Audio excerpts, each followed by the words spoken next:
Hi, so we're going to get started. So welcome to the 27th Annual Golden Apple Award honoring Dr. Ed Cho.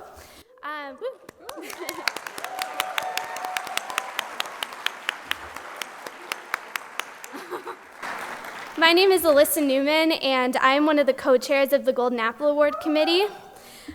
This celebration could not have been possible without the support and enthusiasm of many people.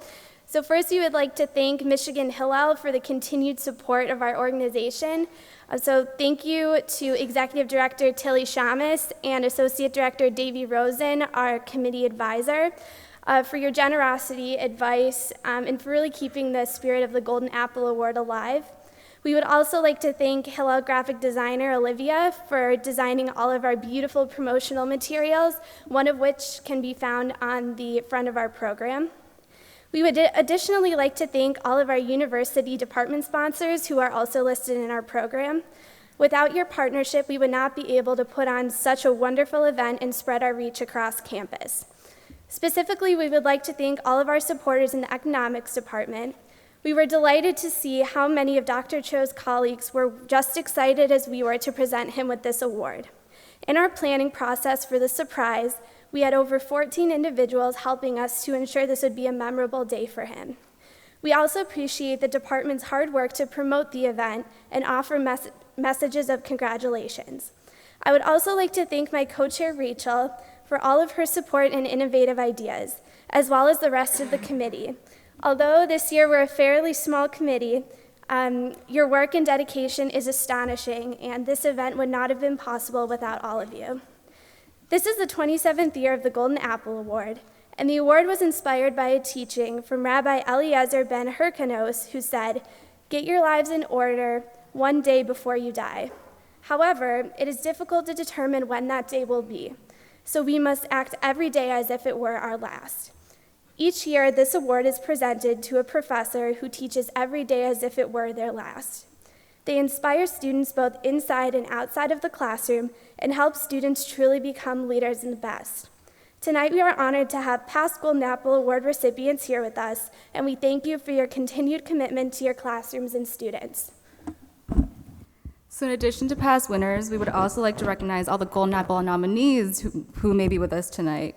Although we can only bestow this honor upon one professor annually, we really want to recognize the outstanding teaching that transpire all across our campus every day that distinguish our university from the rest. We have a policy of notifying all nominated professors with anonymous student comments in hopes that we can facilitate and deliver the kind of gratitude that frankly a lot of students may find difficult to express in person. And last but not least, by any means, we would like to thank all the students who nominated all the professors that you love. As the only student-based teaching award at the university, we literally cannot do any of this without you or your input. We're so grateful for all your nominations, and you have no idea the weight of your words of appreciation to professors who always settle for nothing less than giving their students their very best. So thank you for all your nominations, and please keep them coming every year. Honestly, so much has happened that I can hardly believe it has only been 3 weeks since we burst into Professor Cho's Econ 102 class with the news of his win. If you haven't seen the video of the surprise, you really should check it out. It's really something. It's easy to take for granted Professor Cho's infectious sense of energy and his tremendous talent for making challenging economic concepts feel accessible and relevant. But make no mistake, making it all look easy is no small task. Through my brief conversations with Dr. Cho, I've only begun to discover the kind of work that goes into the making of the kind of teaching that transcends beyond a simple exchange of information. Many students spoke of their experiences in Dr. Cho's class as transformative, life-changing, and captivating, just to name a few adjectives. And I wholeheartedly believe that only captures a few of many students whose education and life trajectories have been greatly influenced by Dr. Cho. So although he may make it all look easy, it takes a tremendous amount of diligence and commitment to be the kind of educator with the ability to leave such sublime impression as Dr. Cho has, and we're greatly humbled to name him this year's Golden Apple Award winner. But since none of you obviously came to hear my speech, I would just like to share one more piece of news before I move on to our next speaker. Our committee will be donating $1,000 to a charity of Dr. Cho's choice, and he has officially named the Animal Rescue League of Boston as a recipient of this donation.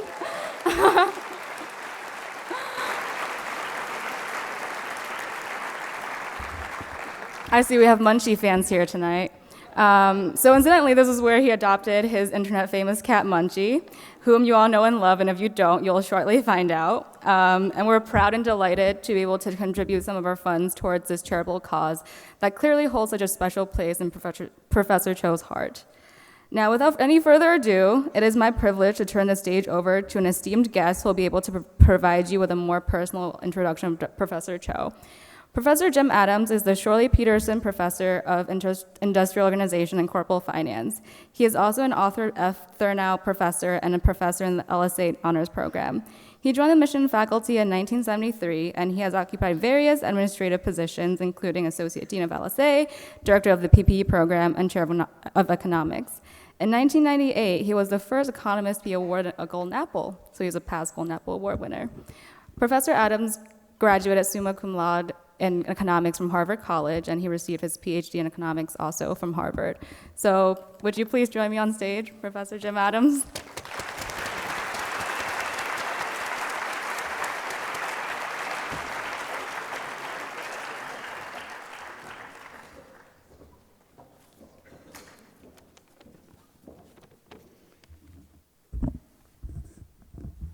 Good evening, and a very special good evening to the 2017 winner of the Golden Apple. Good evening, Dr. Edward Cho.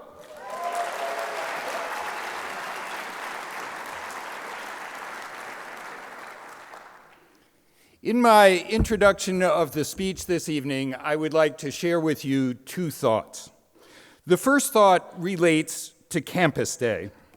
Many of you know about Campus Day. In the words of the admissions office, Campus Day offers admitted students the unique opportunity to tour campus, learn more about what it means to be a Wolverine, and have their question answered by students, faculty, and staff before making their final college choice. For many years, Campus Day included a brief speech by a member of the faculty, a talk designed to help prospective students decide whether or not to attend Michigan and whether or not to enroll in the College of Literature, Science, and the Arts specifically. I gave such a talk frequently. I enjoyed meeting the prospective students. I enjoyed meeting their parents. I remembered fondly the campus tours I myself had taken with my own children. After each of my Campus Day talks, I invited questions. And every year, in some form, I would be asked the same question. Michigan is a great school, the question began. If we were making the decision where to get a PhD, or where to attend law school, or business school, or medical school, Michigan would be an obvious choice. But isn't Michigan a large research university? Wouldn't it be better to go to a small liberal arts college for undergraduate work, a school with great teachers and exciting classrooms, and then attend Michigan for an advanced degree? My answer to that question was simple. At Michigan, an undergraduate degree in the liberal arts really combines the best of both worlds.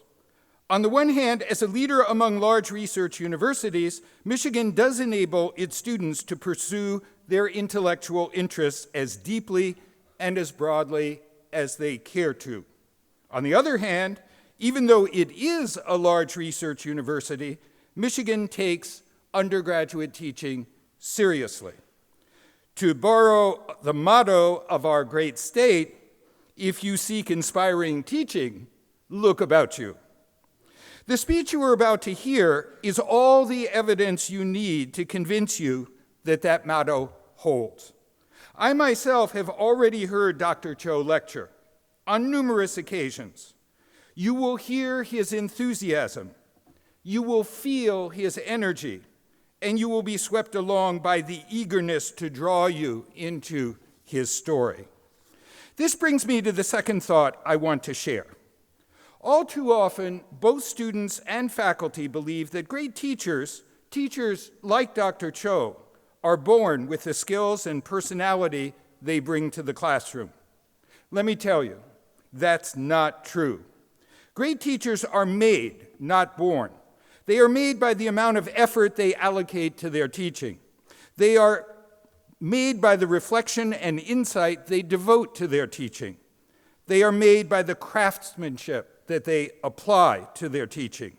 I know how hard Dr. Cho works to make his teaching great, and I'm sure you will see and hear evidence of that tonight. If this were truly Dr. Cho's last lecture, I would hesitate to give him the microphone. After all, I would want to continue to be his colleague for a very long time. But this will just be his ideal last lecture. So I surrender to him the microphone with anticipation and with great pleasure. And I look forward to many years of continued colleagueship and collaboration in the Department of Economics. It is time now for the unexpected benefits of pain, passion, and pets. It is time now for Dr. Edward Cho, winner of the Golden Apple.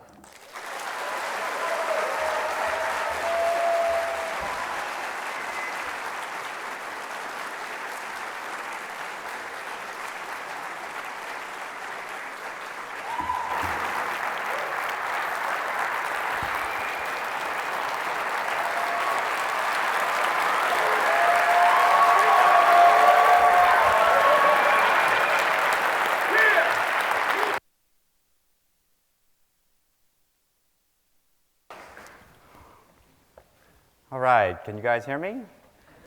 All right, okay. Try following a speech after that. Jim Adams, Professor Jim Adams. How about another round of applause for Jim Adams? He's in a class of his own.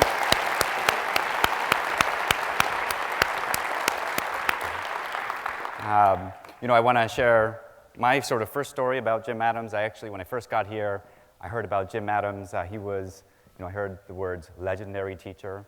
And I also heard Golden Apple Award winner. And so I had to see for myself. And so I actually sat in one of his classes, Econ 444. So that's the European economy. And I saw for myself firsthand his mastery of the material, his analytic rigor, and his oratory skills. And I was completely blown away. In that 1 hour. And for me, it was such an interesting thing because I could see how many hours of preparation had to go into something like that. And so it was no surprise to me that he was a former Golden Apple Award winner. Okay. But what did surprise me was actually when I found out that he talks this way all the time. Not just in lecture. So, I'd come to his office and I'd ask him a question. I'd say, Jim, what about this? And I'd sit there, and he talks as if it's a well-prepared speech. That's just his way. And I just couldn't, I just sat there like I was sitting in class, like, whoa, okay. I think, I want to say that, thank you, Jim, for that beautiful introduction. And good, okay. Now, you can see that, right, okay, so I want to thank a lot of people here. So I want to start off with the University of Michigan community as a whole. I also want to thank the Golden Apple Committee. They've worked very hard on my behalf. And go ahead. Yeah. And especially, Alyssa Newman and Rachel Liang. Oh, there you are, okay. So they've worked very hard with me. And then I also want to thank my colleagues in our econ department, and I also the staff, and so that's, let me just try to make sure I remember, that would be Cassie, Olga, Laura, Lauren, then that's Mary, Rhonda, Vinny, and Colleen, and Julie. There we go, got it, okay. Okay, good. And I think most of all, I want to thank the students. And I would like to have a big round of applause for all of you, okay.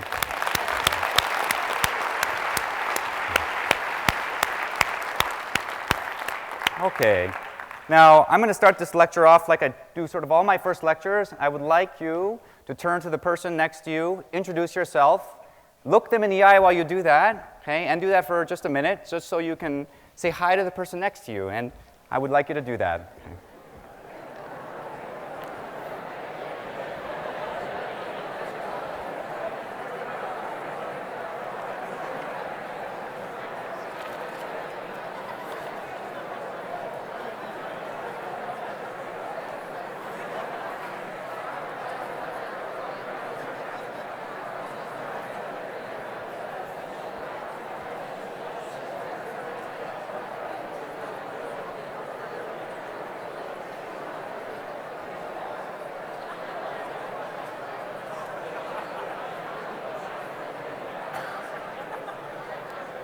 Hi, guys. Okay, hi, Jim. All right. Now that we all are sort of properly introduced, some of you guys know what's coming next. How about those students who are in Econ 485 and 396? Raise your hand high. Raise your hand high. Let me see it. All right, here we go. I go first. You guys go second. 1, 2, 3. Yeah! Okay, how about Econ 102 and 402? I know you guys can really bring it. Why don't you guys join in? Okay, why don't we join and do it all together? I go first. Yeah! All right, how about the whole class or the whole room? I feel like this is a classroom right now. Let's just do it together. All right, on the count of 3. 1, 2, 3. Yeah! All right, okay. All right, okay. Okay, that's going to be pumped up. Okay, all right. Good, okay, so, but in all seriousness, this is probably, as an educator, and I consider myself an educator first, probably, it is, I think, the highest honor that could be bestowed upon me, and I feel very blessed and humbled at this moment to be honored in this way. And, I think it's kind of hard for me to put into words, but it is a great honor, okay? Let's see, so I want to talk about what I want to do in this lecture, and I want to talk about things that, things that I learned outside of the classroom. I think we spend a lot of time in classroom, but this is a unique opportunity for me. I think,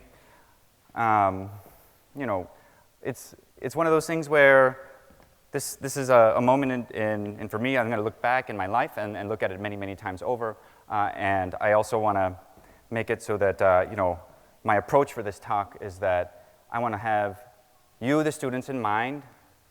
And so, primarily my focus is on you, the students, okay? You students of University of Michigan. My second focus is if I could go back in time, what lessons would I tell myself? What lessons would I tell myself and go, what could I have done differently? And that's the approach I wanted to take.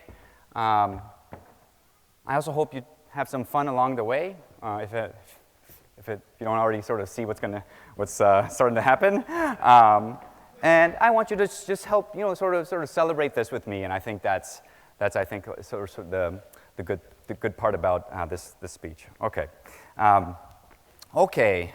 So on that note, I will share my own personal story, and I want to say that please take only what you want from it, because each of us is unique in our own way. So, some things that work for me don't always necessarily work for you, and so I want to make sure that you just take what you need from it. Okay. Okay. So, can you see that? Okay. I'm going to start with a serious flaw in my thinking. My mom.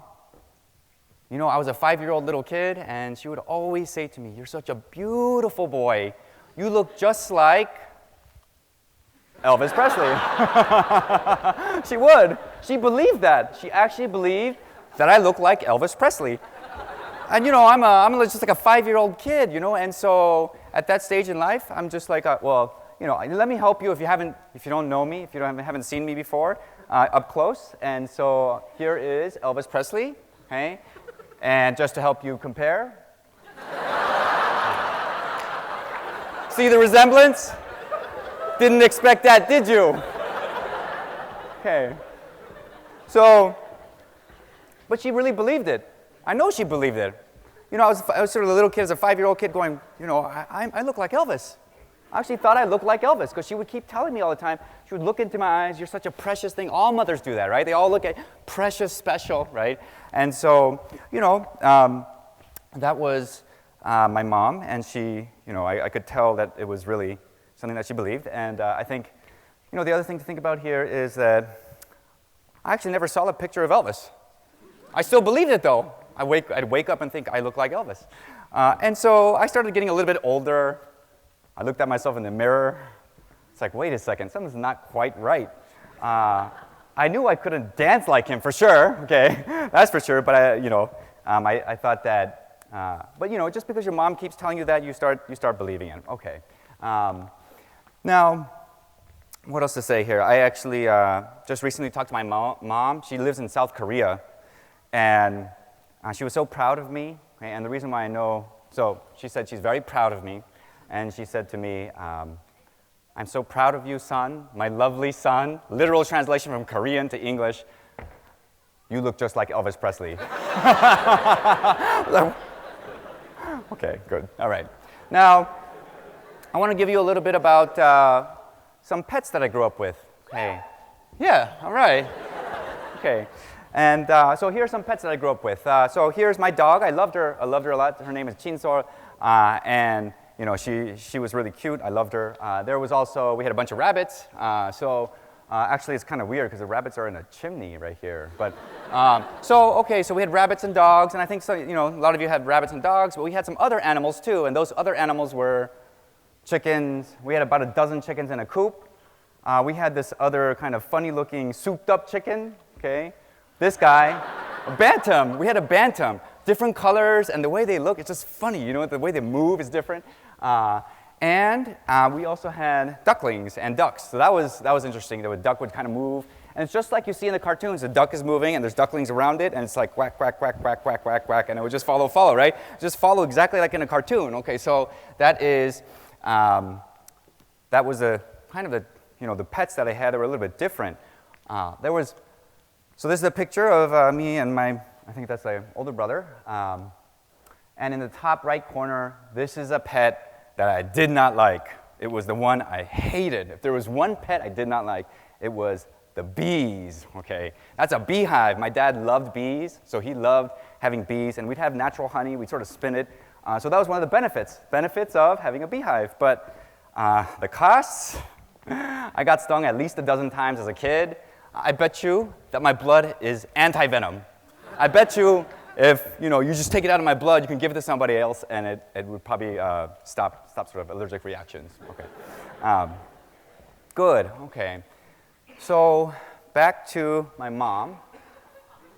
Round 2. 396 students, you guys might know what's coming next.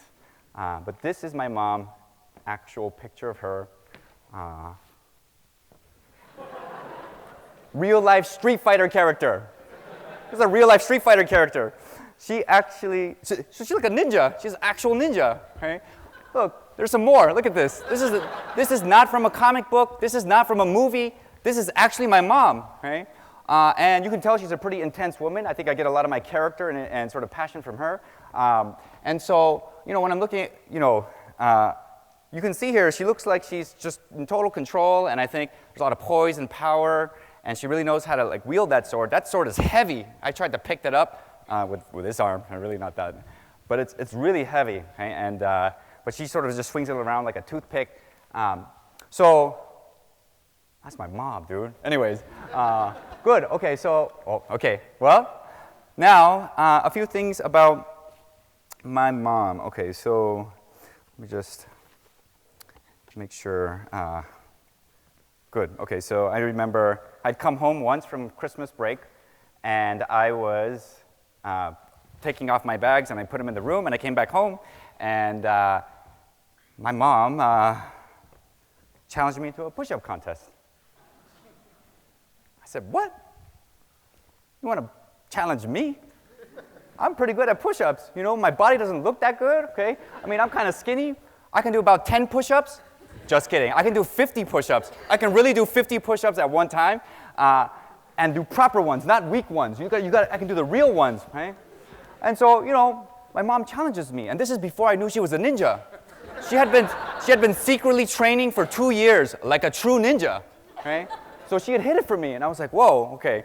So I said, okay, whatever, okay, let's go. Okay, so I start. I'm always going 10. Okay, so 20, 30, 40, right? And then I start slowing down. And during this time, my mom is just watching me with a stoic face. She's just kind of like this, right?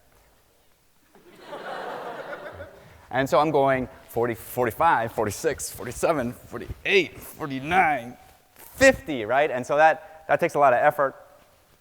And my mom's standing there. She has this smile on her face. It creeps. So a smirk. It's like, and she says, "That's it?" It's like, what? What do you mean that's it? It's like, okay, come on, do it. And so my mom gets down and she starts doing push-ups. Okay, so she's going 10, 20, and I'm actually going over here checking to make sure she's doing them the right way, right? And I say, because people can cheat in push-ups. They can do weak push-ups, right? So they can do in proper form. So I'm watching her though, 10, 20, I'm like, okay, this is real push-ups. She's not slowing down, okay? So 30, 40, 30, 40. This is bizarre, okay? She hits 50. I'm in denial. I can't believe this is happening. I'm watching this with my own eyes, and I can't believe that actually my mom is beating me in push-ups. My own mom, right? This is just like, I witnessed it, right? So she keeps going, 50, 60, 70. She starts trash talking me. She goes, no, in the middle of a push-up, she's going like this and going, you want me to stop now? You want me to stop? I'm like, what? I'm just sitting there going, what? And so finally she gets to about 100, and then she stops, and she's all riled up. She's so riled up. She's like, yeah, okay, it's time to. So she starts hitting me. She starts punching me in the back, and I can feel the power from all that ninja training. And it's just like, ow, Anyway, so that gives you a sense of my mom. She's kind of intense. It's hard to know that when you're a kid. You just kind of live with your parents, and you think that they're sort of everything, and they're everything for you. So anyway, so that's my mom. So she's a ninja. Actually, I'm in the next picture, and maybe you can try to take a guess, but if you look at the next picture, I'm a ninja too. Didn't expect that coming, huh? Okay. I'm actually this turtle position. Get it? Ninja turtle. Actually, I am the one flying through the air. What? Yeah, so I'm the one flying through the air. Okay. Okay, so that's sort of a little bit of my background. And I just want to talk about bubble within a bubble. Okay, so so let's start with the first bubble, which is, I think the smaller bubble is that I grew up in, seems like almost like a farm, with all these chickens and bantams running around. So that's what it feels like. And I actually think that's a very special childhood to be able to have that kind of experience. I didn't think about it that way at the time. It was just that I grew up with a bunch of chickens and all these different animals and bees and dogs and rabbits or whatever, and it was just fun. It was just a fun childhood. But the bigger bubble was I grew up in Cupertino, California. So you know where that is? That is the home of Apple. I think if you look in your pocket, if you have an iPhone, that's where that is. So it is one of the highest income counties, I guess, in the world, or zip codes in the world. So that I think really contributed to sort of the hard work and education that sort of was instilled in me, and I really think that, a lot of credit to my parents for that.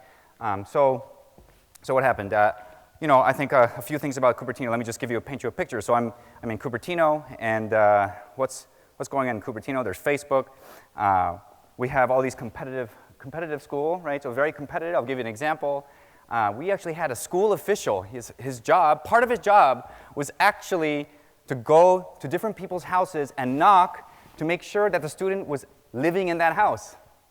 Because a lot of students pretended to live in that house. They would live in a different county, forge documents, and pretend to live in a house so that they could get access to the Cupertino sort of school system. Okay, so that was sort of the kind of, I don't want to say, so sort of top-notch sort of education level that was Cupertino. Okay, so that, I think that's one of the main reasons why, I think the sort of hard work that was a bit lucky. I was raised in Cupertino, and I think for a lot of people that doesn't happen, right? A lot of people don't get a chance to live in a place like Cupertino.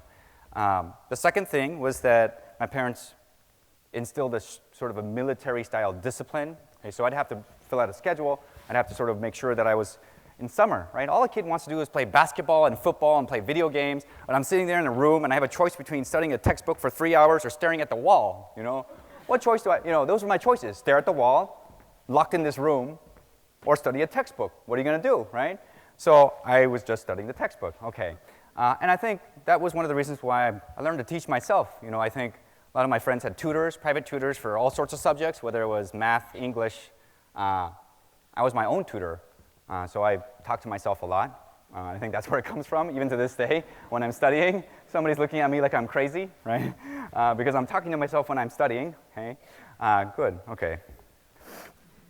But I think the third reason is that my parents, so that's a picture of my mom, but my parents, they came from a background with a junior high school level of education, as far as I could tell. So pretty much very little. So, my father was a gardener, right? So a gardener, my mother was a homemaker, and that was very, so that was one of the things they were sort of low income. And so that income inequality was very apparent to me as a little kid. I knew it right away because I would have, some of my friends would say, my parents aren't that rich. They make $250,000 a year. And I was like, wait a second, did you add an extra zero? Because that's more along the lines of what my parents made. My mom was a homemaker. My dad was a gardener. Zero, that was the level of income. I think that it was about $25,000 a year. And so that was very apparent to me sort of early on that I had this huge income disparity. Okay. So that was a little bit hard, but I think, what is it that I want to say? There's a lot of insecurities, I think. Actually, before I go there, let me just go back and say something about my parents. I think before I sort of asked, I don't want you to think of this as sort of, I don't really want sympathy is the way I'm trying to say it, because if I think about my upbringing, it was very different than my parents. There's really no comparison, okay? And this is not a competition, so I want to be very clear about this. I don't want any sympathy. This is just my background, to give you some perspective. My parents had it very different. They have an immigrant story. It was a very painful one, listening to some of that. And, I'll just give you some feel. This is my mom when she was younger. My dad what did he do? So he was construction worker, dishwasher, right? If you have no education, right? If your level of education is junior high school, what else? Construction worker. What else? John's coffee shop owner, a small business that failed. Another small business, which was a Subway shop, it failed. They got robbed by gunpoint in San Francisco. That's why it failed. And I think the funniest one of all is my mom told me my dad was an ice cream man, right? An ice cream man. When that ice cream truck goes down the street, you start chasing it, right? And the reason why he couldn't make any money was he just had such a good heart. He would just give all this ice cream away for free.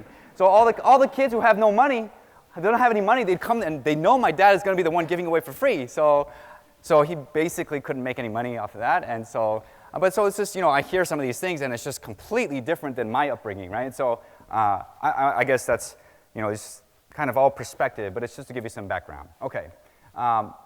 There is that Subway shop. So this is my mom. This is that Subway shop that my mom was in, the super subs that got robbed. And so that's her right there. And let's see. So this equation. Okay. So this is an equation that I think this is an algebra. So in seventh grade you have algebra, right? So you're learning. And so the first thing that a lot of people do is go to their parents and ask them for help. I tried that. And my dad didn't know what it was. He didn't know what it was. He just thought, what's this? And, at the time I'm too young, so I can't really understand why there's now I look back, I could see shame. I could see a lot of shame, but he just didn't even know what it was. And so that kind of puts lots of things in perspective for me, but it wasn't until later that I kind of realized that. Okay, now I think high school, thinking back to high school, I think there's a few things I want to say, which is that there's a lot of insecurities. I think the first insecurity that, thinking about appearance or something, I'd go, well, how come I don't look like Brad Pitt? I realized there's attainable and unattainable. This was just unattainable, so it didn't even cross my mind. Why don't I look like Elvis Presley? I thought that one was true, okay? And then other ones, though, and I think some of you students in the audience have this, which is things like, I hope that I'm going to do well this semester, right? Am I going to get a good grade this semester? Am I going to do well? That's what you want. That's what you feel. You work really hard. You're hoping. The other one is maybe, what kind of job am I going to get after I graduate? Okay. But I think the one that hit me the hardest, and I actually didn't realize it until I wrote this speech. It was hidden in my brain almost, but it is, I think, by far the most pernicious one, because it was, do I have the ability, do I have the DNA can I do this? Because I saw my parents and I saw the people around me, right? So you had all these software engineers at Apple, and all their parents had all sorts of letters after their name: PhD, MD, DDS, MS. Even undergrad degrees for me was something like I hadn't seen before. Even high school, right? Because my dad dropped out of high school. My mom essentially has a junior high school education. So for me, that was my main role models in life did not have that ability. It seemed to me, right? And so maybe I couldn't do it either. And I thought, that's why role models are so important. I think, so that was, I think, my deepest sort of fear or insecurity. And I think, I want to sort of just say, for those of you who are feeling the same self-doubt or you're trying to self-questioning, trying to figure out, am I good enough? I want to tell you that you are. There's nothing different about you, okay? And that's one of those things where I look back in my life, and if I could tell myself something, it would be that whatever self-doubt you have related to those kind of insecurities, which is, do I have the ability to do something? Is something different about me? The answer is no. You can do what you want, okay? You might have to make hard choices and personal sacrifices, but you can do what you want. There's nothing different about you, okay? Okay. So,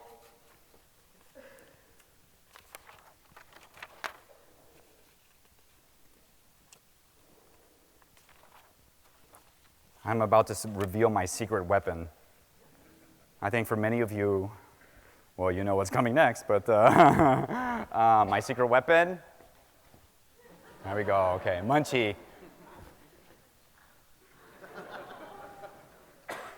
You think I'm done? Look at this one, look at this one. I made that creepy face on purpose right there. This is a creepy cat, okay. Look at that baby. This is my baby cat.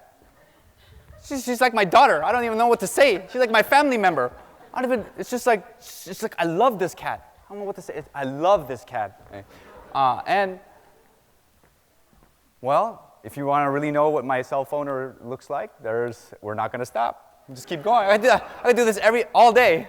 I almost want to start a class just called Animal Economics. If deans are listening or the econ department is listening, if you're willing to fund the Animal Economics one. And this is, so this is my cat. I love her very much.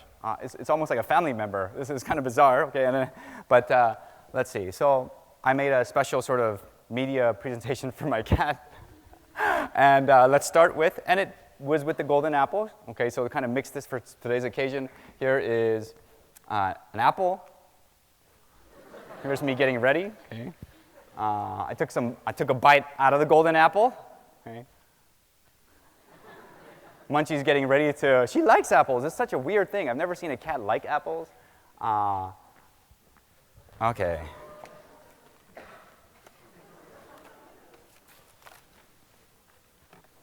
Let me see. Oops.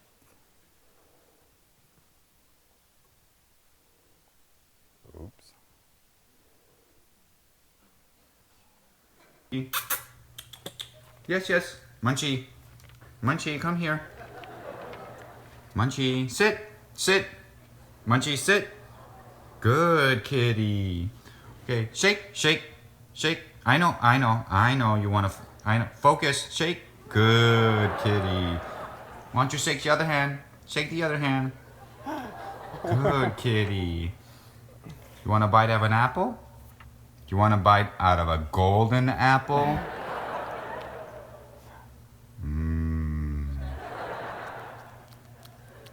Tasty. Good kitty.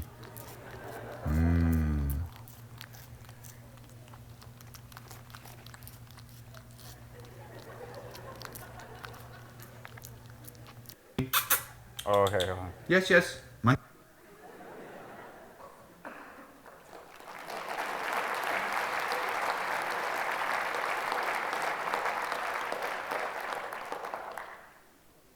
Okay. So yeah, this is, so on that theme, somebody in my class decided to, they just know it. I think it shows. And so somebody drew this. Sourdough cat is the way I like to think of this. Look at this. It's a sourdough cat. Okay. You see progression. It's getting a little more advanced. It's not just a sourdough cat anymore. It has a little more, has a little more shape, Munchie face. Okay. And now, during an Econ 102 exam, this is a work of art. This is a Picasso. This cat is actually thinking about aggregate demand and aggregate supply. Long-run potential supply. It's so confused. Look at it. It's confused face. Look at this. Somebody drew this on an actual exam. Right? Now, somebody went the opposite direction. Trying to get a rise out of me, and it worked. I read this, and I was so mad for 2 seconds. It just took me. She wrote something along the lines of, bring it on. It's like a war. Okay, but I don't know who you are. Okay, but that really got me. Okay. Okay. So this next part, I just want to talk a little bit sort of seriously about what I want to say here, and I think it's that graduate school. Okay, so the story behind Munchie, I haven't told this story really to anyone except a few close family members and friends, and it trying to explain why I'm so bonded with this cat. It's actually hard for me to talk about, so you'll see. So I'll see if I can. I'll make it. I think the main thing to take away from this, though, is there's 3 reasons why I want to tell this story now. So number 1, this story does explain sort of my passion for why I'm an educator. I consider myself an educator and where that comes from, and this story is going to explain that. I think number 2, it is that many of you are in college and having sort of, obstacles that you face, and I think there are times in which you feel really down, right? And so it could be physically, it could be mentally, and I think at some moments you just feel like there's nothing that you can do, and no one to sort of reach out to, and I think the main thing to say here is that eventually it does get better. It might take some time, maybe not just right away, okay? Maybe you need some help, but it will get better, okay? Thank you, Ron, for that. Okay, thank you for encouraging me to tell this story. The second thing is to make sure to kind of listen to if you have any pain in your body, right? So for me, it was really about physical pain in my body. And I think if you ignore those signs, I think if they start to get worse and worse, you want to make sure that you don't ignore those signs. That's one lesson that if I could go back to graduate school and tell myself, watch out for this, I would have maybe done things a little differently. Turned out just fine, but I think the other thing I want to say is this is just as it's true for physical health, I think more generally it's true for mental health. Okay? So for those of you, I'm sure that there are sort of very down times, and in this story I did feel sort of very, very down in the story. Okay, let me just go ahead and get started. Okay, so graduate school can be summarized for me in in a simple equation. Graduate school equals pain. So so graduate school is equal to pain. So what do I mean by that? Well, I think it's really hard. When you're in graduate school, what do you have to do? It's totally different from undergraduate. In undergraduate, your classes, you have projects, you have deadlines, you work toward them, and you get them done. Okay, but for graduate school, you can just procrastinate. There's no one kind of telling you what to do. All that goes out the window. There are no deadlines. You just sit down and you're supposed to look at data and coding and just kind of code all day. Okay? And that's pretty hard. So it's very easy to procrastinate. I think a lot of you probably have this feeling where you're sort of trying to write a term paper, and it's supposed to. You were given that assignment at the beginning of the year for 3 months. You had that, right? You had a 3-month term paper, and you keep saying, I'm going to do it next weekend, I'm going to do it next weekend, I'm going to do it next weekend, and next thing you know, it's 2 weeks before the end of the semester, and you feel that fire on you. You're like, uh-oh, I better get this done. So I felt that just on sort of a larger scale, because I only had 1 year before I was supposed to finish my PhD, and I felt like I had 2 years of work. Okay, so I felt like there was so much work in a small amount of time. Okay? But for me, this PhD in economics was something special. I wanted it. I wanted it so much. It was more my ego and pride. I really wanted it because it was, I think it's that it was basically a culmination of all the things I had worked for. I'd worked so hard to get here. You know, I was in a PhD program, and I wasn't going to give up now. I wanted to get this done. Right? I wanted to get this done. Right? And I wasn't going to quit. I was just blinders. It reminds me of that T-shirt. Practice economics at any cost. That's how I felt. I got to get this done no matter what. I don't care the consequences. I will get this done. Okay?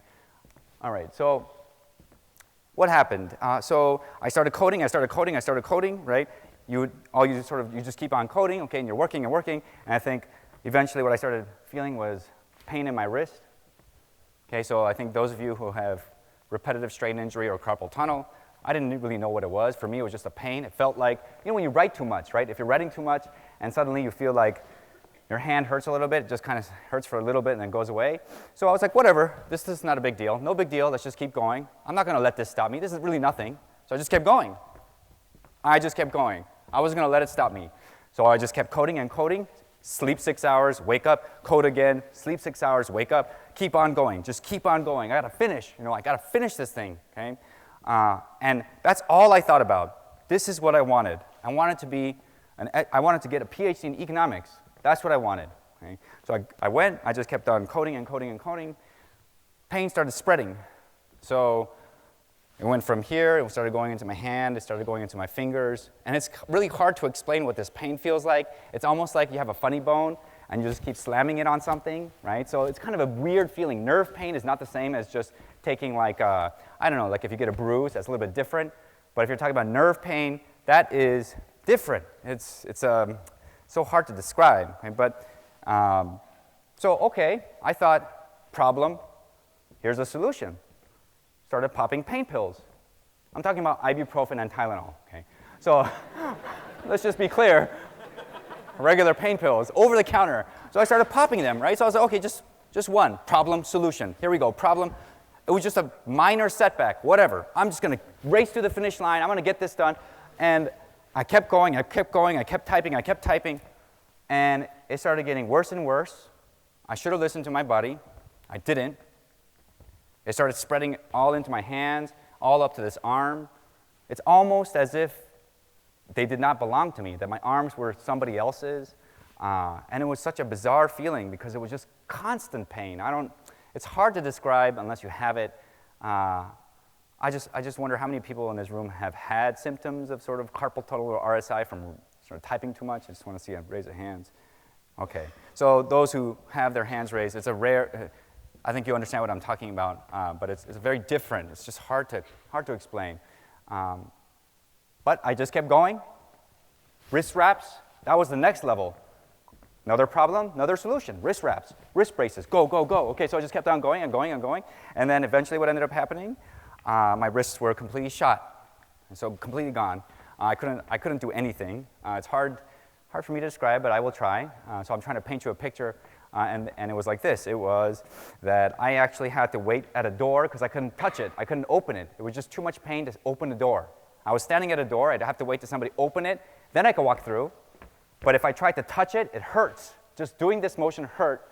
I wore the same clothes sort of all the time because changing my belt was painful, right? So I think if you get to this is sort of extreme repetitive strain injury. So it's actually hard to put on clothes. I couldn't even sort of do that. And I think the other one is that, what to say? Well, yeah, so that's right. So it was just very, very painful. I do remember wearing the same clothes a lot, but I guess it was okay. I kind of fit in. That's the style at MIT. It's just a joke, okay? It's just a joke, okay? Yeah. Actually, it is funny because every single year they do this special or something, the TV special. It's a news where they would go around and interviewing people and going, well, how many days has it been since you showered?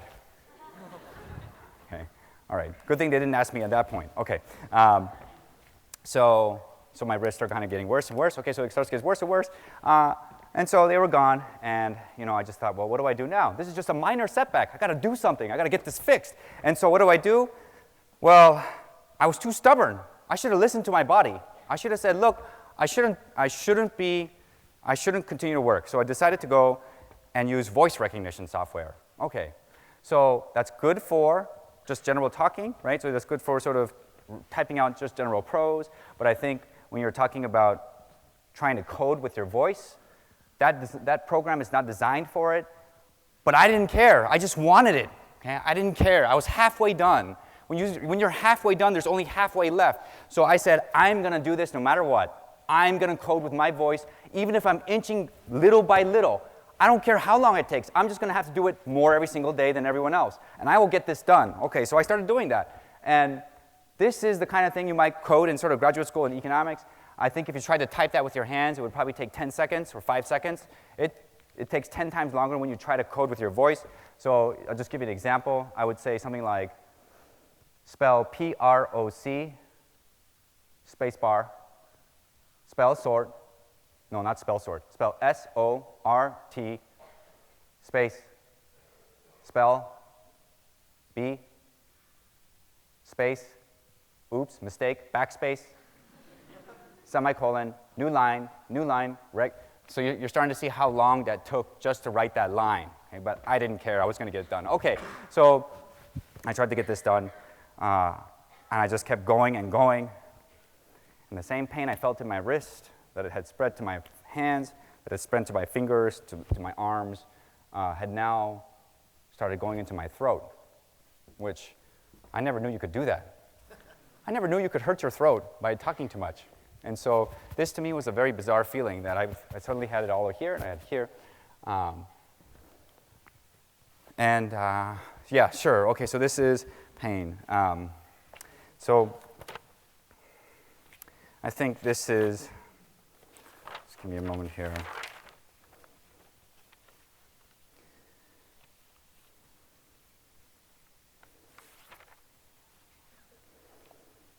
All right, so I think this one is definitely the most sort of difficult part of my life. So there was two things happening. There was so much pain in my throat, it just couldn't sort of talk anymore. So I was mute, so I couldn't speak anymore. Okay?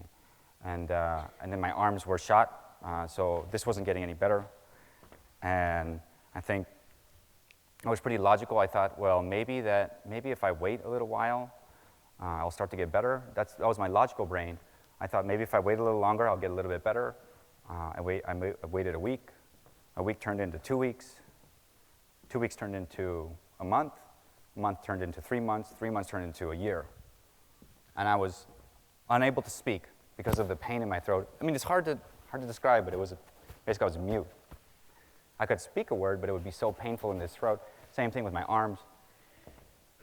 I remember having thoughts about cutting off my arms because they were the source of the pain. There was so much pain in here, I thought, well, if I just chop these off, I'll feel better. They'll be gone. That's the kind of thing that pain warps your thinking. It makes you think about sort of weird things. And so that's how I felt at that time. And I think the worst part about all of this is that the uncertainty of not getting better. So the pain just kept on staying the same. It wouldn't go away. Every time I asked the doctor would say, "Your pain level, what's your pain level?" I'd say 9. 1 month later, he'd ask me, "What's your pain level?" 9. 1 month later, 9. Actually, I wasn't saying it. I was writing it on a piece of paper because I couldn't say it, right? So he'd ask me, he's like, "Why are you taking out a piece of notebook?" I had to write it down like this, right? 9, 9, 9. A year later, 9. Okay. And I think that was the hardest part. I just didn't know if I was ever going to get better. I just thought at that point, what can I do, right? I was just kind of, there's no more, there's too much. Okay. And so I think that was, I think, got to be the darkest moment of my life. My mind was not in the right place. I think I was just in that darkness for many months, not knowing what I could do, because I'm pretty logical. I always want to do something. I always want to try to fix it. I want to try to figure out a way out. That's usually the way I go. But I didn't really see anything here. I didn't know what I could do. And so, I think at that point is when I ended up thinking that I could go to the animal shelter and adopt an animal. I thought, I'm like an animal in the sense that I can't talk, I can't speak, I can just run around and look at stuff. That's it. We're the same. So I said, okay, let's go adopt an animal. This would be a great time to adopt an animal. And so I thought, let's go. And I thought, I want a dog. I generally want to get a dog, but my condo didn't allow a dog, and so I said, okay, well, I'll get a cat. I never had a cat before, so I had no idea. And so I got a cat, so I went to the adoption center, and I ended up going there, and I got Munchie. And I remember two things about why I adopted her. I really had no idea. She just kind of stared off into space. I think cat owners understand this. How many cat owners are in the audience? All right, okay. Yes, okay, cat owners. All right, so cat owners just stare off into space. You really have no idea what's going on in their mind. They're just kind of staring off this direction.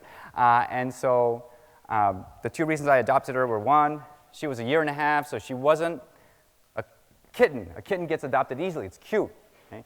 But Munchie was a possibility of not getting adopted, so I thought I had been abandoned, and so had she, and so it's time for us to be together. Okay.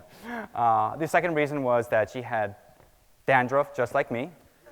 I saw dandruff on her. I was like, oh, this is like me. We're soulmates. We should be together. And she didn't talk like me either. She didn't talk. We just kind of stared at each other all day. We just sat there. It's like, oh, this is interesting. It's nice. Okay. So I was hanging out with my cat all day, just staring at her, and this was kind of fun. I had nothing else to do. Okay. And so, I was doing that for a little while, and at some point I decided, well, I should try to figure out a way, and it was hard, and I thought, so that's Munchie. Right after I adopted her, she would follow me around everywhere, so I think a lot of cats do that. My friend was helping me at the time, so I had a friend who was around who was constantly talking to me and to Munchie, and she would always talk to my cat, and so she would talk to Munchie all the time, and at some point, I started going to voice therapy, just trying to practice, and so I started learning voice therapy. And so I would start with humming, so a lot of humming like, and then after another month, it would go,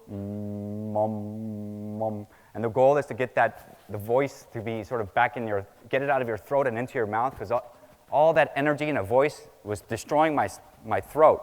And so finally, I was getting to a point where I was saying hello. I'd say it once, and I was able to say it. Okay. And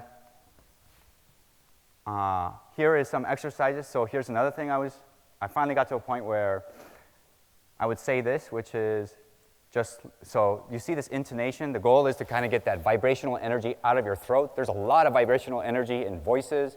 And so this is, just look what they've done here. And I would say that once, and then I couldn't do it for another week, and then I would try again because of the pain, and I'd try again. Okay.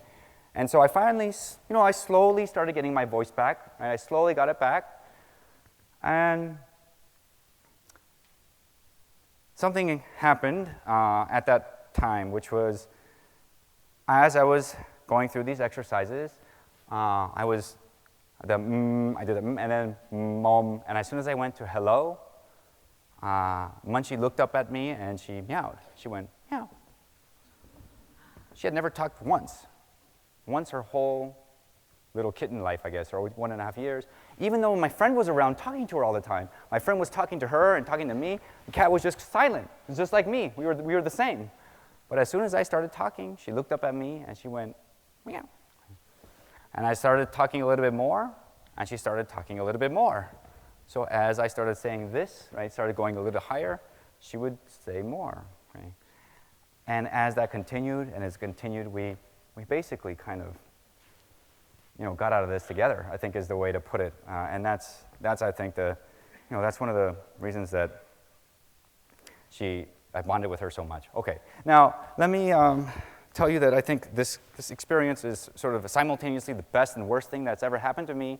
I think the worst part is the sort of what happened. I think the best part, though, is that had I not sort of experienced all that pain and sort of gone through all that, I think I probably wouldn't be an educator. I probably would be, I don't know, maybe in private industry somewhere, okay? And maybe I'd have a different set of priorities. Okay? But after that, I really had not much to do, and I kind of reorganized my life and reorganized my priorities. And at the end, it turned out that at least this story has a good ending.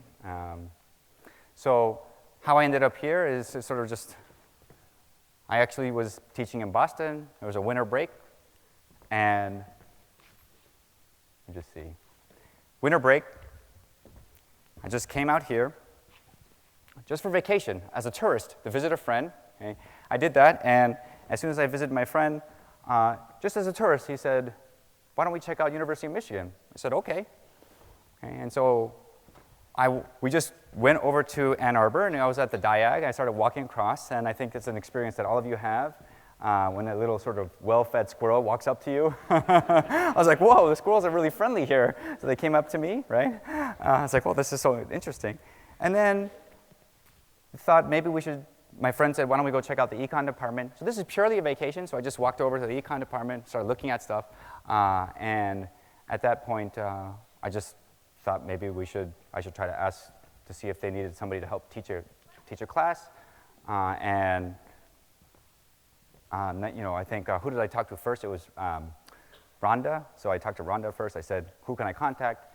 And then I actually went downstairs, and I saw Professor Ronald Caldwell. I saw his door open, okay? And so I thought, oh, I'll go talk to him to kind of just, see what it was about. And Ron saw me, and I think he thought I was an undergrad. So he's like, what are you doing in here? Good. And so, but after that, a few days later, I was in the associate department chair's office, and I had a job offer a few days later, and that's the reason I'm here. And I think I feel blessed that I'm here. I'm also glad that I can tell this story to you in my own voice, and I want to thank you for sort of listening to my story. And thank you all for coming today.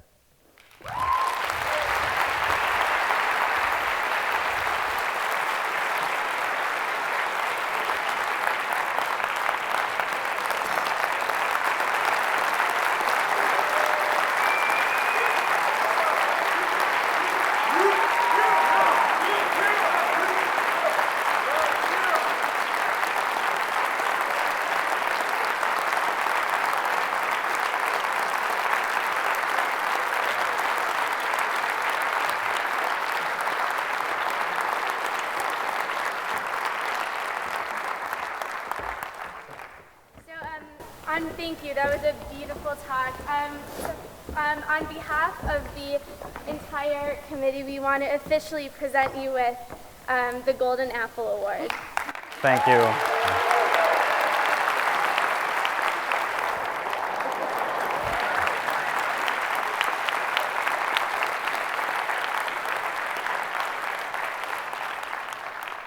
Thank you, Alyssa. Okay. I think we have to do one more call since we're right here at the very end. Count of three. 1, 2, 3. Yeah!